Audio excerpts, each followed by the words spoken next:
Hello guys, সকালটা মনে হয় খুব তাড়াতাড়ি কেটে যায় না, দুপুরটা কেটে যায় বুঝতে পারি না। দিন এতই ছোট ছোট লাগে। ঠান্ডার দিনে বাইরে বসে মানে আমি তো পারলে সারাটা দিনই বাইরে থাকি, আর বেশিরভাগটাই বাইরেই করি সমস্ত কিছু। আর এরকম ল্যাথখোরের মতন ল্যাথ খাই চেয়ারে বসে বসে। খুব তাড়াতাড়ি মানে এই 10টা 11টা 12টা এইভাবে কেটে যায়। হঠাৎ করেই মনে হয় কি, হ্যাঁ বিকেল হয়ে গেছে, 1টার দিকেই মনে হয়। স্নান করতে গেলে আবার ঠান্ডা ঠান্ডা লাগে, একটু একটু তাড়াতাড়ি স্নান করে নেওয়াটা ঠিক। এখন আমি বসে বসে খাচ্ছি ল্যাদ। তোমাদের একটা জিনিস দেখাই, দাঁড়াও। দেখতে পাচ্ছ গাইস, এই যে একটা কার মুন্ডু এঁকেছে অনি। এই যে এই বেলগুলো আমরা সেদিন মেখে খেয়েছি, পারবে না খেতে, তারপরেও লঙ্কা দেবে এই সেই দিয়ে মাখবে, দেন খেতে পারবে না, তারপরে এই কাণ্ড করেছে দেওয়ালে। বলে কি এটা তুই। ঠান্ডার দিনে একটা জিনিস খুব ভাল লাগে, অনেক ধরনের সবজি হয় আর ফুল হয়, গাঁদা ফুল। এটা আমার দারুণ লাগে।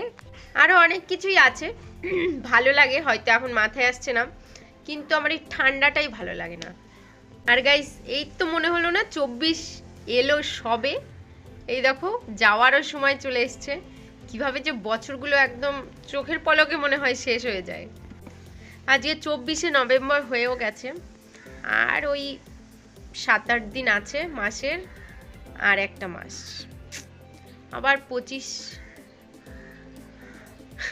কতগুলো বছর হয়ে গেল না পৃথিবীতে আছি।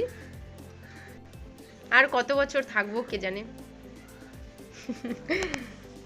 ছোটবেলায় মনে হতো আরে বড় হব কবে, বড় হয়ে এই করব ওই করব।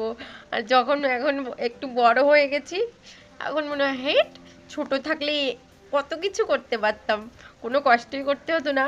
আর আরেকটা জিনিস, আমি ছোটবেলায় কখনো মাথা ব্যথা, মাথা মাথা ঘোরা কাকে বলে সেটা এখনো হয়তো খুব একটা উপলব্ধি করতে পারি না, কিন্তু মাথা ব্যথাটা মাঝে মাঝে হয়। ছোটবেলায় আমি না বুঝতেই পারতাম না যে মাথা ব্যথা হয় কি করে। মাকে বলতাম কি, ও মা মাথা আবার কেমন ভাবে ব্যথা করে। আর এখন সেটার ভুক্তভোগী আমি, যদিও একটু কম।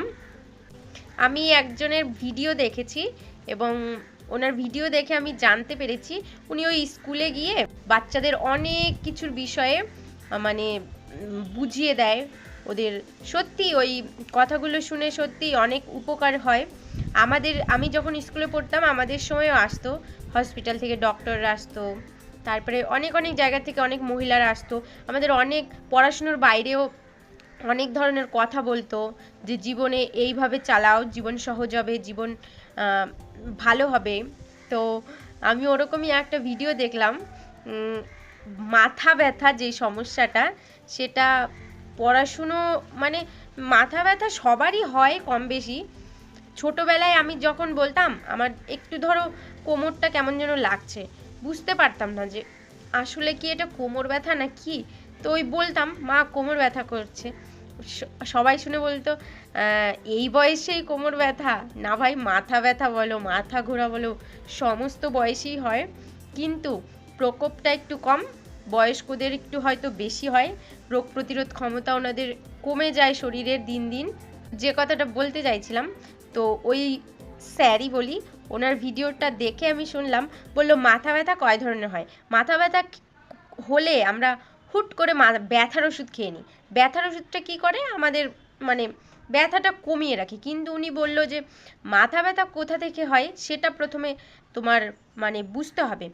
বললো পেছন দিক থেকে যদি মাথা ব্যথা করে তাহলে নাকি ওটা গ্যাসের ব্যথা, আর সামনের দিকটা, হ্যাঁ সামনের দিকটাই তো বললো মাইগ্রেনের ব্যথা, আর দুই সাইডটা বললো রাগ, অতিরিক্ত রাগ, রাগ হলে নাকি দুই সাইডে মাথা ব্যথা করে।